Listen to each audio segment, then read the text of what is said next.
Yo, yo, yo, yo, yo! Reivew here with SlamZoneSports, giving you guys a review of literally one of the better Dynamites in a minute. This Dynamite was really good for 11/9/2022. Saraya and Britt Baker blew the roof off. Literally, in promo. Literally. That's what I'm talking about when it comes to women's wrestling. That's what you need right there. That promo right there blew the roof off. But the crowd wasn't into it, though. And I can understand why. But to me, I was invested. I wanted to see them two get in the ring and literally shoot a promo. That's what needed to happen. It was fantastic. I got to give it to Britt Baker. Britt Baker holded her own. So did Saraya. Saraya actually came out and didn't F up a promo for the first time in a long time. And Saraya hit the Widow's Peak. I think it was the Widow's Peak or it's the Rampage. I don't know, one of the two. I think it's the Rampage. I don't remember which is the Saraya page. I don't know what they're calling it.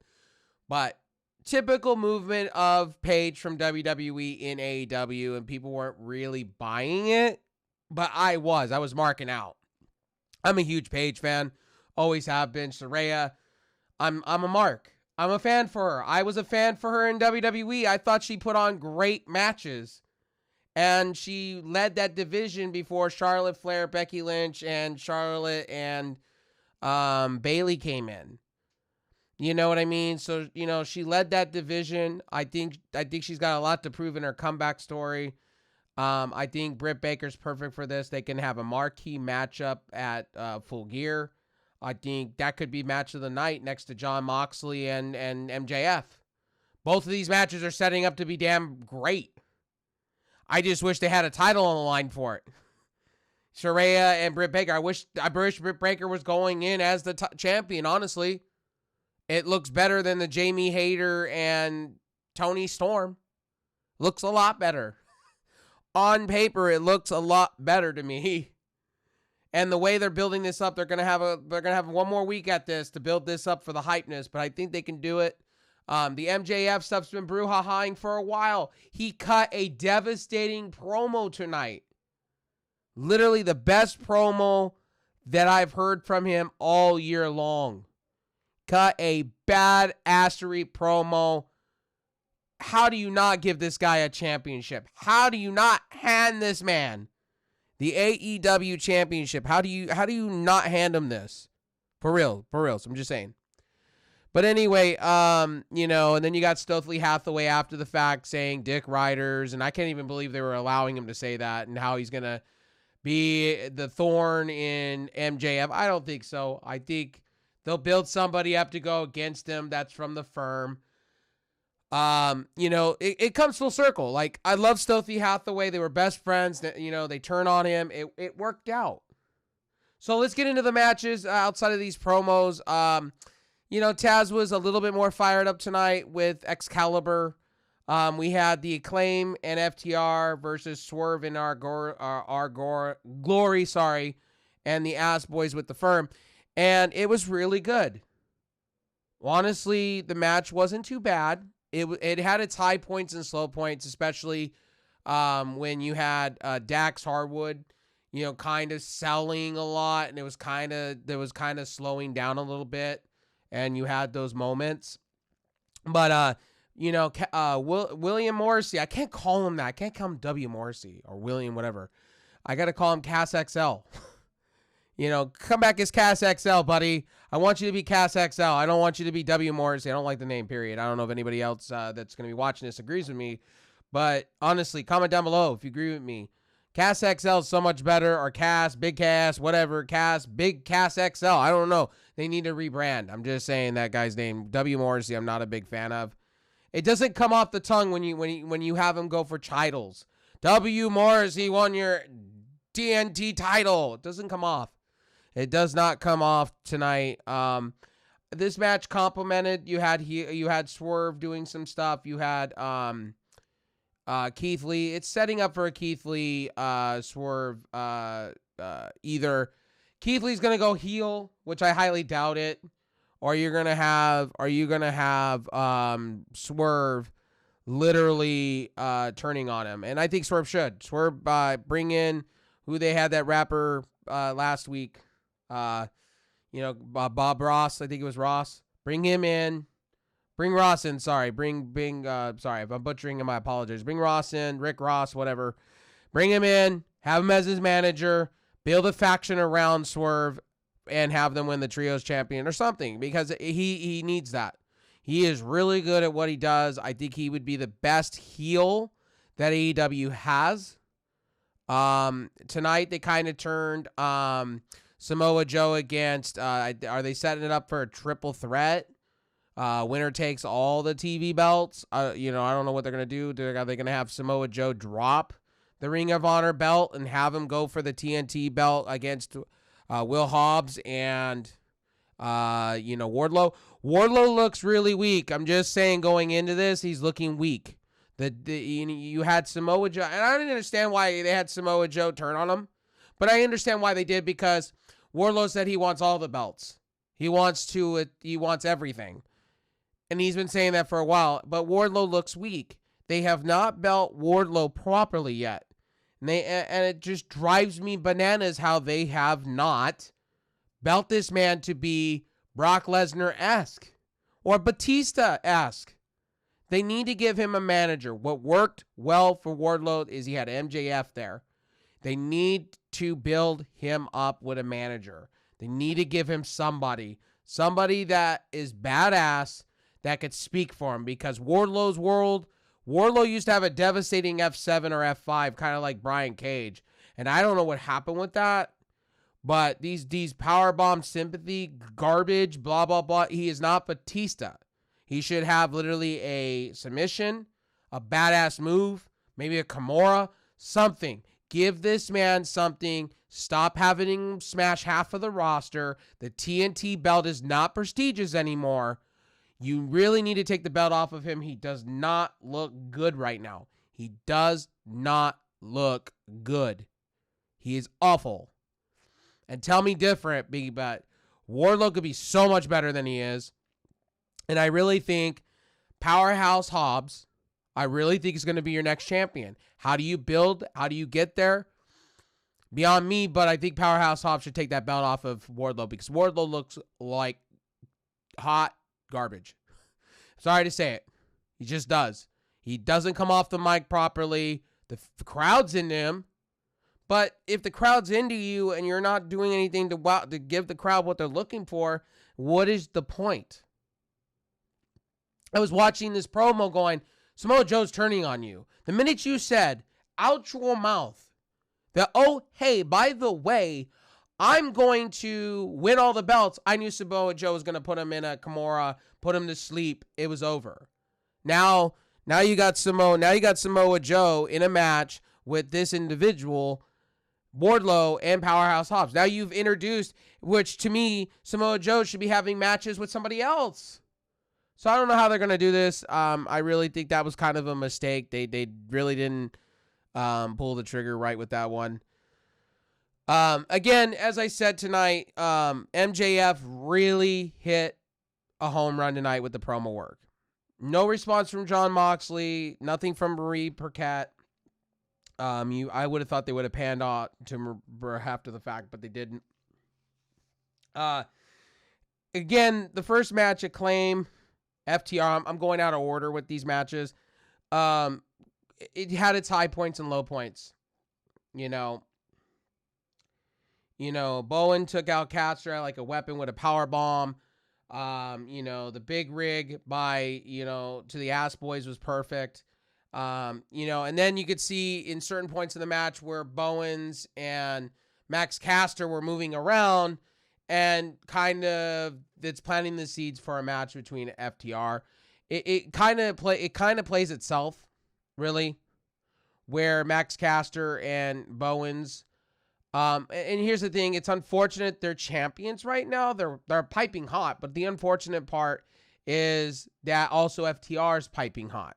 So it's like a tell of, okay, here we are, and where do we go with the two top titles for these two companies, Ring of Honor and AEW. And I really think if the FTR does take the AEW championships, because they're top guys, they're up there with MJF and I as the top tier tag team. What I think they need to be doing is paying FTR what they're due in the summer. I think a big contract's coming their way.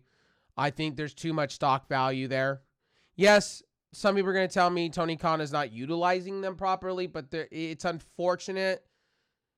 Did you want them to win all the belts? They're going to have to lose one of those television titles, one of the main titles, Ring of Honor ones, or they're going to lose, one of the AAA. They're going to have to lose something to gain something. You know what I mean? They can't win everything. They could be the top guys. I think when it's all said and done, they're going to be one of the top tier tag teams out there in all time and infinity, right? Next to the Usos and next to, the New Day, right? For this generation. And I think, you know what I mean? You're going to have the Young Bucks there too. I mean, people are going to disagree with me with that one, but they're going to be there. You're going to have the Good Brothers there. You're going to have a lot of people there that are good tag teams that put on really good matches for what you pay for.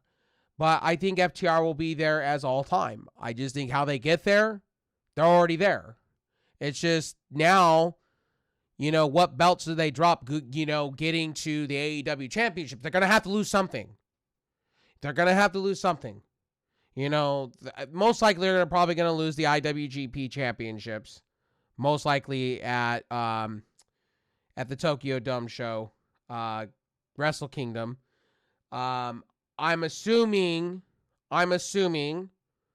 that they're either going to lose the Ring of Honor championships to somebody else that's up and coming, maybe the Kingdom, maybe something, because they just signed the Kingdom, or they could lose them to the Acclaim on Ring of Honor and win the AEW championships that way.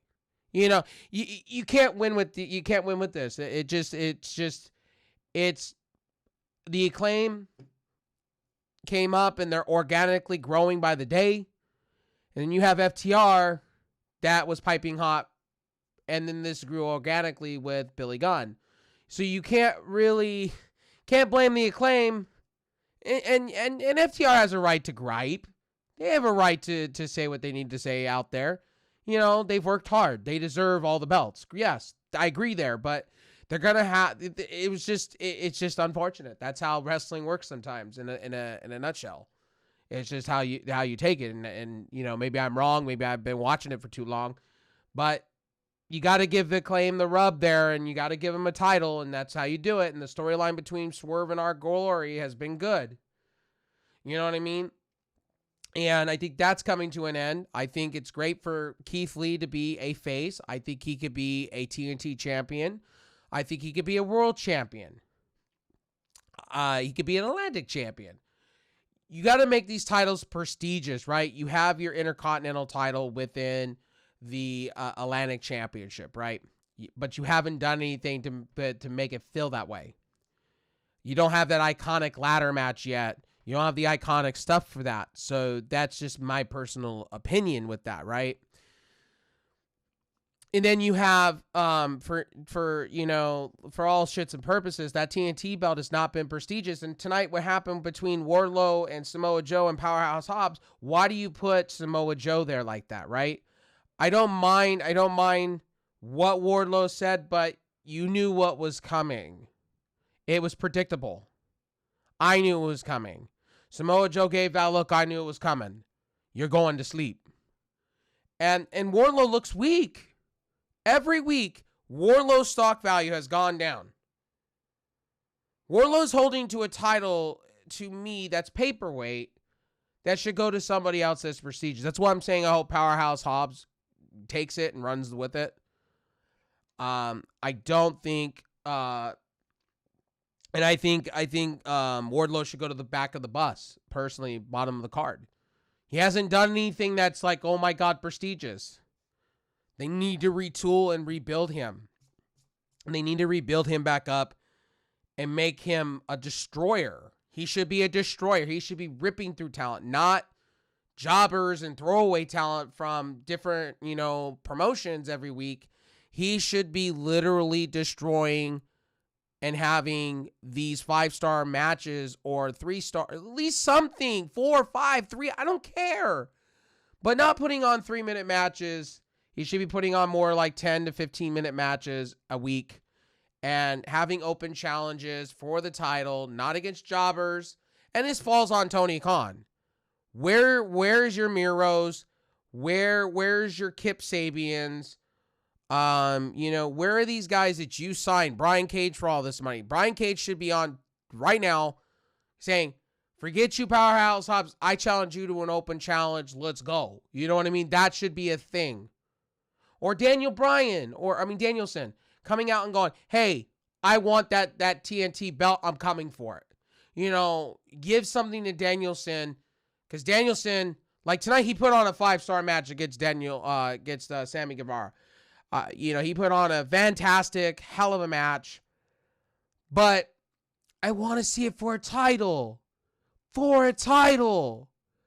Stop putting Daniel Bryan against younger talent just to have him make the younger talent shine. He should be fighting for your titles. He should be going against Samoa Joe.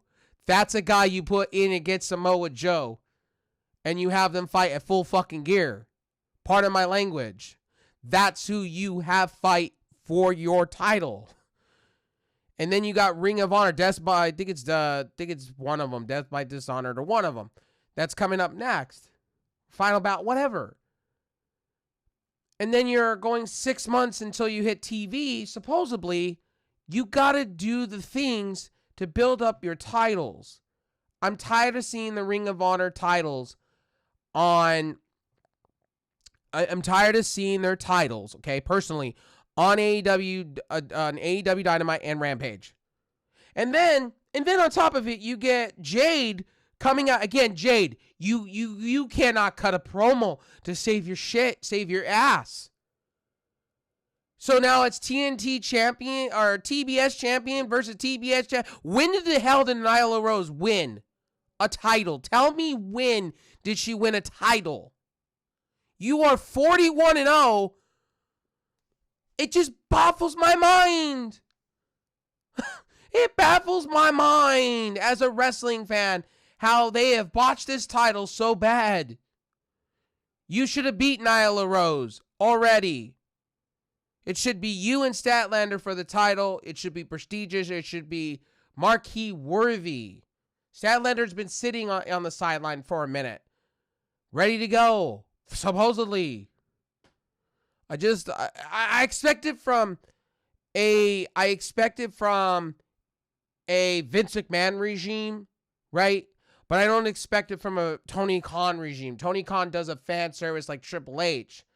That TBS title that you have made out to be, it's the beanies and all this stuff, it looks weak. You're making literally Jade Cargill try to be Goldberg when she's not even diamonds yet. You're taking somebody that's green that should have been belt up on Dark. Dark should be your NXT. She should be, and there should be belts on that program personally, like an NXT, like your AEW Dark Championship, YouTube champions, tag team champions. There should be titles on there, and you build them up. Then you bring them to the main roster. You know what I mean? And you put in some of your experienced talent mixed in with some of your young talent, and you get your young talent up and coming. That's what I think they need to do with Dark. Jay Cargill should have been on Dark from the get-go, and you build her up to where she wins the Dark Championship belt, right? Dark Women's Championship belt. And you have them go between Dark Elevation and Dark. Dark should be, if you're going to go 2 days of it, it should be your developmental system completely. Yes, you can have your top tier stars. Yes, I'm not saying you can't. But what I'm honestly telling you is look. At the end of the day, Jay Cargill looks weak. Nyla Rose, what have you done lately? And excuse me, I don't care for you, Vicky Guerrero. You should stop saying excuse me and actually be a heel manager. Don't do your WWE gimmick. We're in 2022. Actually, build your talent. Marina Shafir looks like a jobber glorified. We haven't talked about that. Looks like a glorified jobber. Was a badass MMA thing. You should turn her into a badass biker chick. I've been saying this for a minute. I give credit back a year ago when they brought, or 2 years ago when they brought in Thunder Rosa and she was doing the biker chick gimmick. Like, I'm a badass Latin American biker chick. Vroom vroom, you know what I mean? I'm beating the shit out of people and not saying words and saying, I'm gonna do this to you, bitch. That's what needs to happen here. And it's just, to me, Tony Khan, bad booking after bad booking. There's no Miro, no CJ Perry. Where's Christian? Where's Christian Cage and Luchasaurus responding to getting thrown through a table by Jungle Boy and setting up a match for Full Gear? Where's that happening? You know, I'm going to drink my drink real quick. My coffee. But you get the point. I've spent like 21 minutes on this. Because I'm a passionate AEW fan. I like AEW a lot. But anyway, let's get into the next matches here. We had a TNT World Title Open Challenge. Wardlow versus Ari Darby. Davari, whatever. He was squashed in minutes. He's another one that's been on Dark. That's kind of gotten a semi-push on Rampage.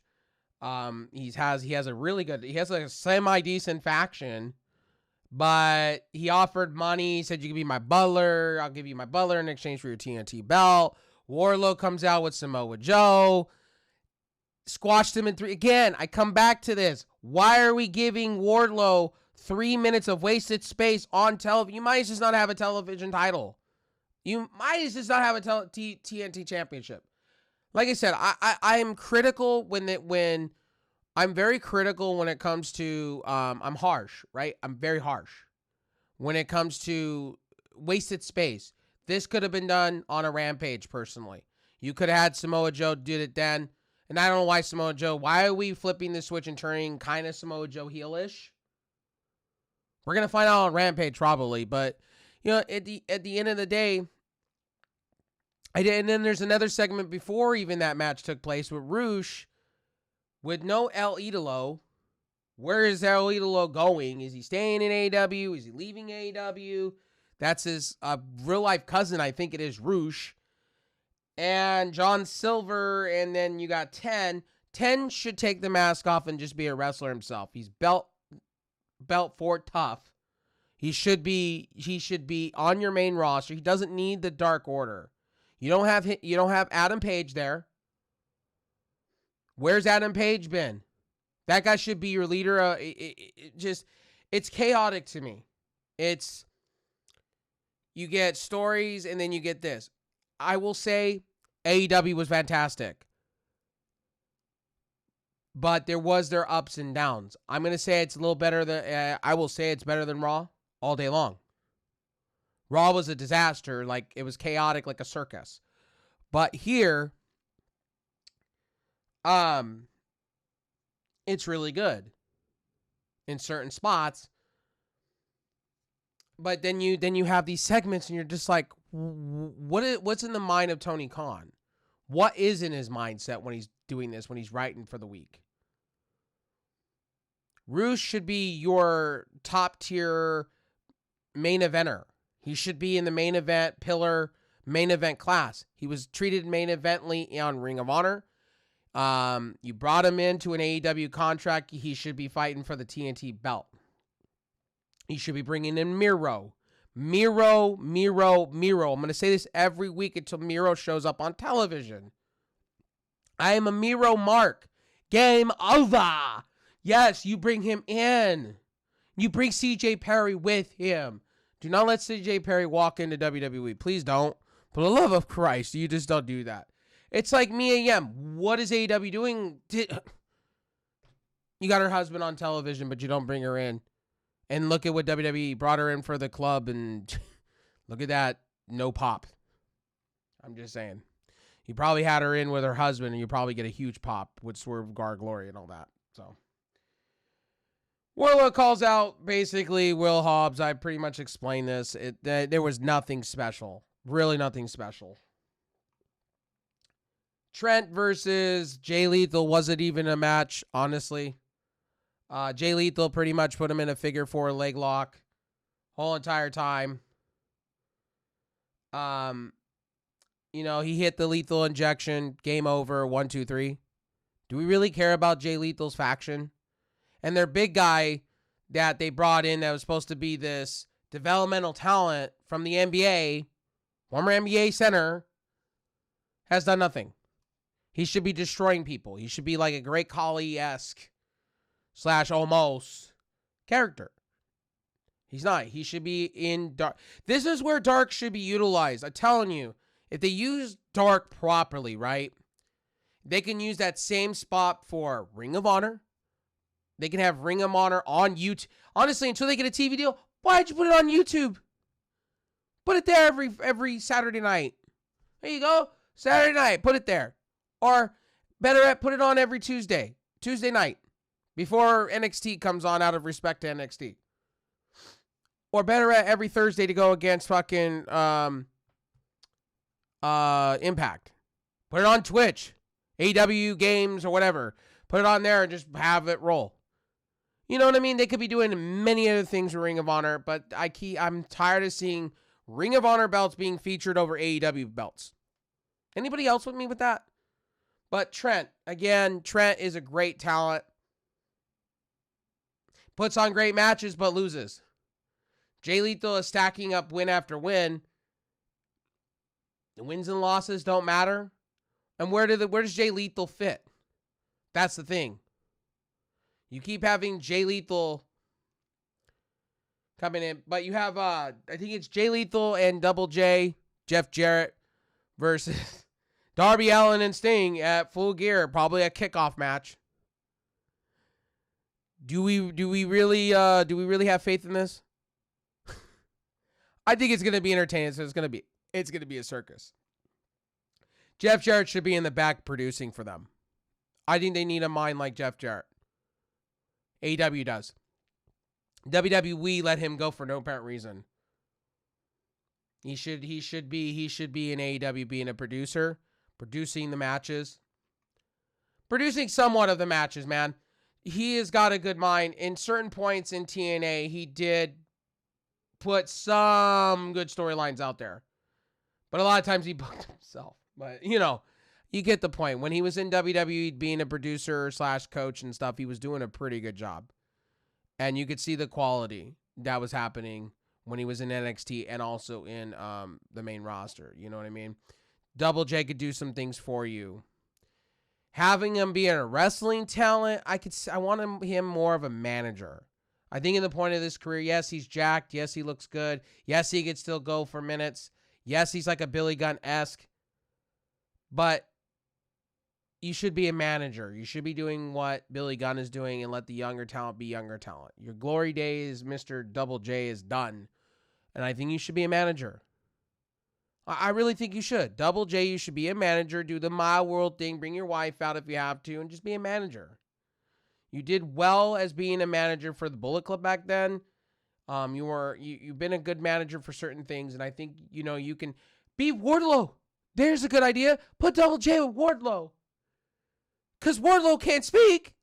And you can have Double J go, well, I found this fine specimen, called Wardlow.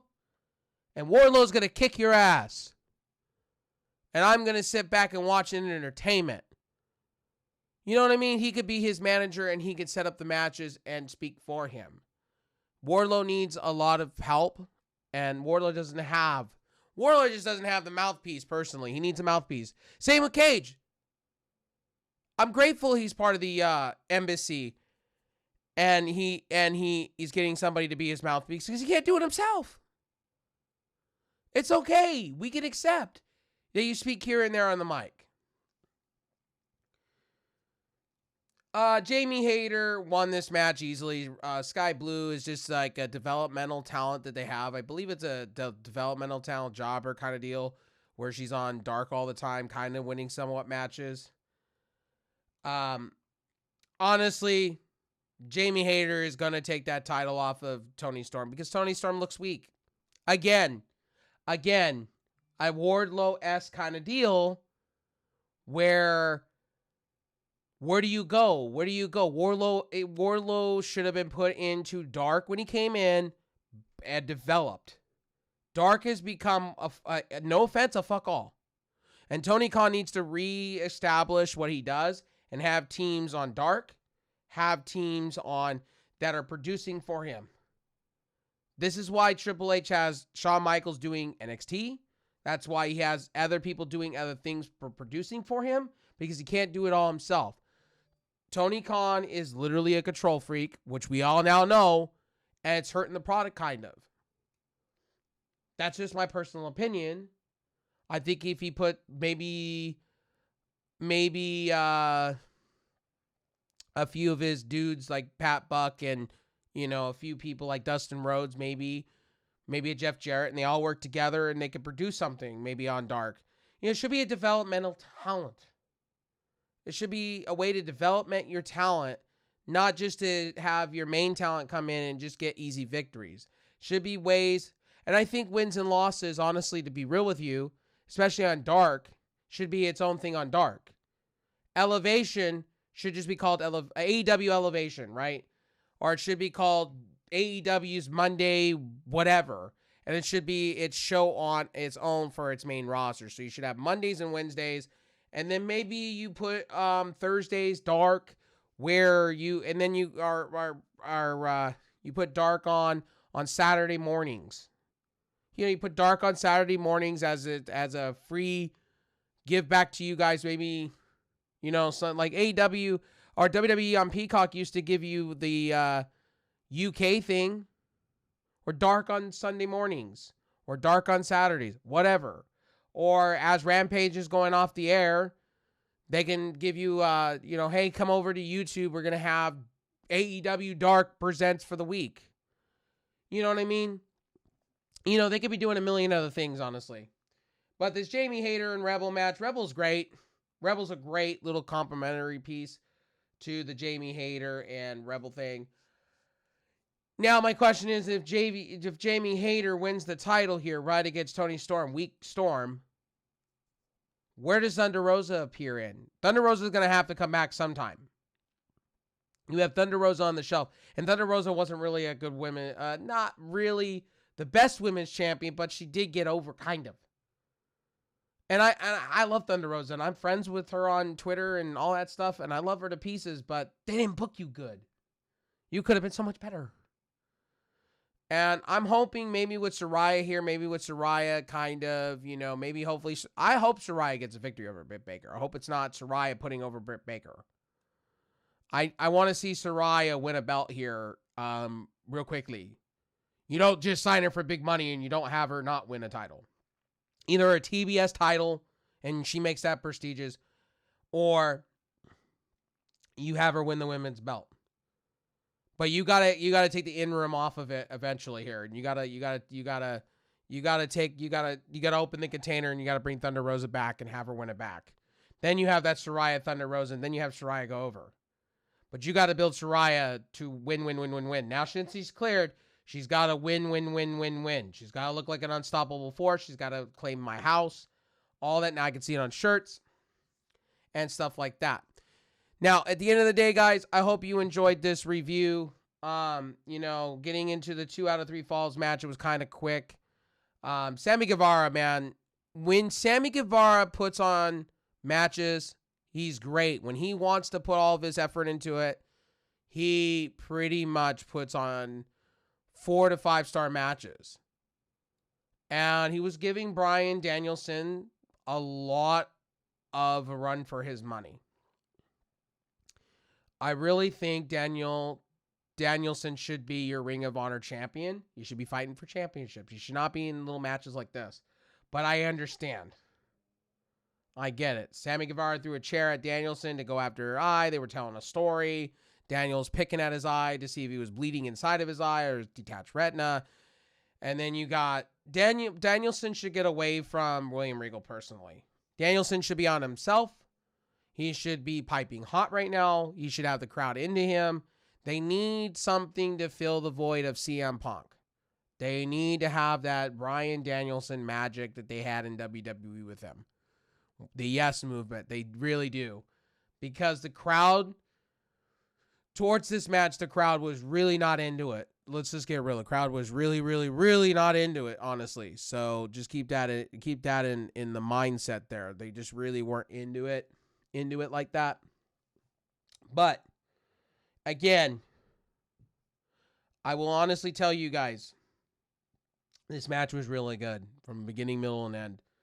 Danielson hit a headbutt, missed. I don't even know why they're having him do the headbutt. That's the most scariest move you can do. What did we learn from Chris Benoit? You just don't do it. Ultimate Dragon or Dynamite Kid. You know, what did we learn? We shouldn't be doing that. Tony Khan should be having a talk. Honestly, again, this match could have gone either way for me. They promoted a bunch of matches, right? They promoted, there's a 4-way for the Ring of Honor championship at Full Gear. Probably Chris Jericho's gonna win this match. I don't like the fact that they're booking Chris Jericho as they did with AEW when he had the championship. Like, Ring of Honor is something new. Personally, what they should do, since Danielson is original Ring of Honor guy, they should have him win the belt. Give something to him. But I know they're not going to. In typical fashion, they got to give it to Chris Jericho because Chris Jericho extended his contract and everything. But I'm tired of Chris Jericho. Chris Jericho should stop winning belts and stop saying he's the man. You're not the man. If you were the man, you would be the top tier title in AEW. You're treating Ring of Honor like it's some top tier company when it wasn't. When AEW first started, Ring of Honor wasn't top tier. They were actually flooding funds. A lot of people don't realize that about Ring of Honor. Ring of Honor was in the toilet. Their belts weren't really prestigious. Just pointing that out. Just saying. I'm having another drink of my coffee, but you get the point. Again, Daniel Bryan wins the first fall by disqualification by Sammy Guevara throwing a chair. I don't understand. Falls count anywhere, right? Is it two out of 3 falls?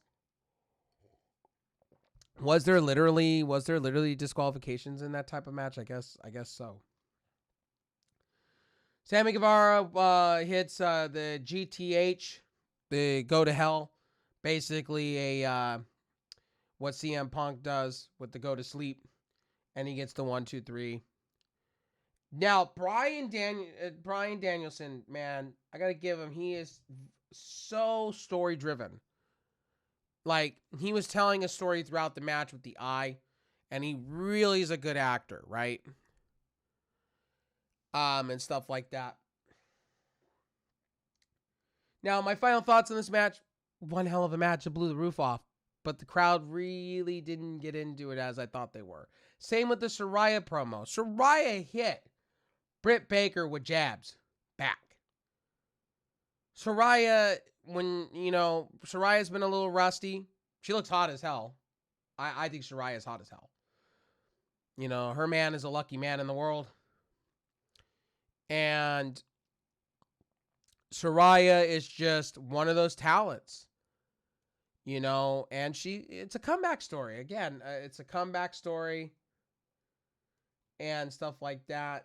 We were supposed to hear from Jon Moxley, but we didn't hear about Jon Moxley. We heard a promo from MJF.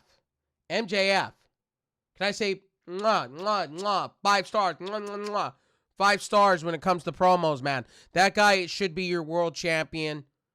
I don't care, babyface or not babyface. He is fantastic. I am a fan. I'm a mark. I've always said that. You know, like I said, the devil thing is great with him. They should keep that. He is good at what he does. He said he's not going to use the ring. He's going to win old-fashioned. He's going to take Jon Moxley to the woodshed and show who's the real top guy of AEW. And yes, it's MJF's time, baby. But then you have a Stothy Hathaway freaking promo saying, I'm going to be the devil in your thorn. You turned on me, you dick rider, blah, blah, blah, this and blah, blah, that. It's like, just let MJF win. Let him win it clean. Let him win it clean. Let Jon Moxley go into the, vacation space for a little bit. Let him go and relax for a little bit. Jon Moxley has carried that company from turmoil. And then he even called out, without saying his name, he said some press conference that took away his spotlight. He even went there. We still don't see the Young Bucks and Kenny Omega. I think we're going to see them at Full Gear. I think they're setting them up for Full Gear. Eddie Kingston, Ethan Page. Do I even need to mention this match? This match was at the very the secondary match. It was okay. Typical Eddie Kingston match. Ethan Page. They're building him up. They're building him up. I really think it'll be Ethan Page and MJF eventually down the road. I really think. But anyway, this has been our review here at Slam Zone Sports. I went on for 40 minutes talking about wrestling because, well, I like wrestling. And I got a lot to say when it comes to wrestling. So this has been your AEW Dynamite 11/9/22 review. Saraya tore the building. But the crowd, for some reason, wherever they were, I think it was Boston, they weren't into it. They weren't feeling it. It was very interesting. Between Raw and AEW, what's going on with crowds? They're just like, bleh. They're just like, Any good thing done, they weren't feeling it. Seriously, they just weren't feeling it. It's weird like that. Anyway, hope you guys enjoyed this video. Rate, like, and subscribe if you haven't seen us on all social media yet. Hit the thumbs up. Let us know. This video will be on my personal channel as well. Yeah, it'll be on my Trovo and everything, and on our Trovos and stuff like that. So make sure to check us out. Fatal streams over on Trovo, Rafe Realm TV. I'm on everything. Fatal's over on YouTube and Trovo. Check him out. And check out Slam Zone Gaming as well. Our other branch of Slam Zone Sports. Check us out. Links will be all down below. Thank you guys for watching. I really appreciate you guys stopping in and giving the love. I'll see you guys soon. Peace out, and talk to you soon.